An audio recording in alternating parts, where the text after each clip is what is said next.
Hey folks, just finished a phenomenal conversation with Apollo Pescu, Dimensional Fund Advisors, regarding what everybody's talking about in the news today, the debt ceiling. Tune in. I think you'll enjoy it. Hey, Paulo, what is the debt ceiling? How does it affect the markets? And on a practical level, what should clients be doing about this? Yeah. So it's so interesting, Greg, because the debt ceiling, the background actually goes back to about 1900s, in the early 1900s, when the U.S. government wanted to borrow money. And in order to get approval from Congress to borrow money, it had to have a specific project in mind, like the Panama Canal. And that worked up until 1917 during World War I, when it wasn't feasible for the Treasury to go to Congress to get approval for 50 uniforms and 20 tanks. So Congress basically said, borrow what you need to borrow for the war effort, but not to give you unlimited borrowing power. We're going to put a cap, almost like a credit card limit, on how much you can borrow to support the war effort. That is the genesis of the debt ceiling. It was a number put out there during World War I. Now, as the economy grew, we had more people in society. At some point, that number we reached that cap.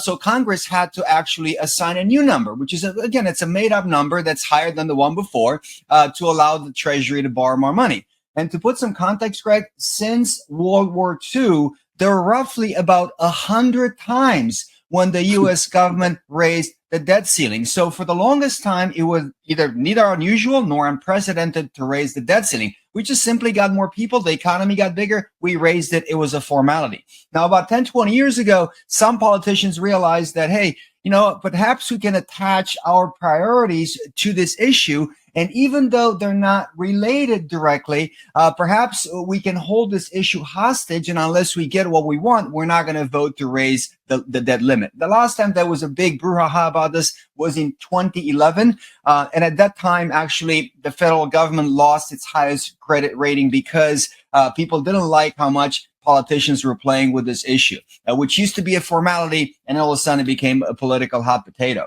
So what happens when you reach the debt ceiling? Well, in fact, we did reach the debt ceiling, which is the maximum that the government can borrow. We reached that back in January, but it turns out that the Treasury has some accounting maneuvers that they can do to continue to borrow for a short while. Now, these accounting maneuvers, they're going to run out in early June by some estimates, perhaps July, August. Nobody knows for sure.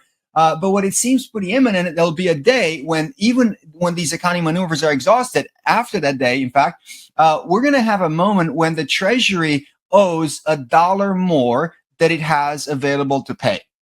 And what I mean by $1 more, it owes money to contractors, salaries to the military. It owes interest payments on bonds. It owes to Social Security recipients. All of these are obligations. And at that moment, there will be $1 more that we owe that we cannot pay because you cannot borrow to sustain that. So at that point, that would be technically a U.S. government default. It has never happened. And what's interesting, Greg, is that there is no playbook because there is no precedent. So at some point, the government would have to say, well, we have prioritized. We have to decide who do we pay and who we don't pay. But it's not going to be that the government runs on money. No, there will be a marginal element that will not get paid, and that would constitute a U.S. default. Now, what does it actually mean practically to you? What it means is that it's possible that if the day comes, there will be some turmoil in the markets, and we've seen that when the Troubled Asset Relief Program, or TARP, didn't pass back in 0809.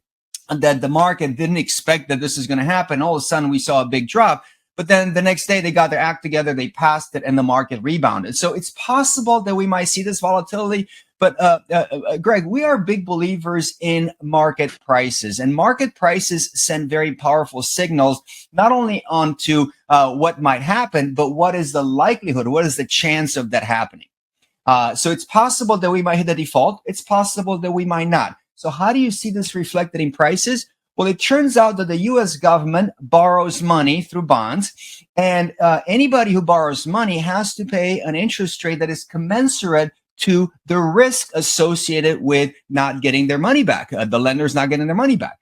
So in this case, investors are the lenders. And one thing that he can do is look at the interest rates that are being demanded from the U.S. government to see whether or not these interest rates reflect the perceived risk of the U.S. not being able to repay.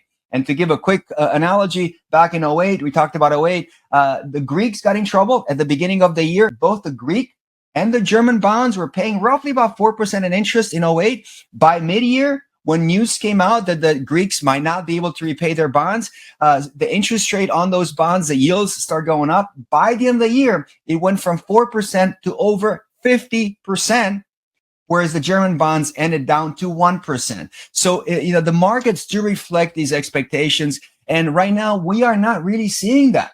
We are seeing that the bonds maturing in, June, July, August, they have a little bit of a premium in terms of interest rates. So perhaps there is an element of more uncertainty, but that is a relatively minimal premium. So what should you do about it? At this point, we want to caution people not to get carried away. Market prices reflect these expectations. And if things change, those expectations will be reflected well before any of us can trade on that information. So for that reason, we think that investors are better served actually sticking with the plan and actually being disciplined. And if markets were to drop, we actually consider that there might be an opportunity for a process called rebalancing. And that's something that you guys at Proudo do all the time.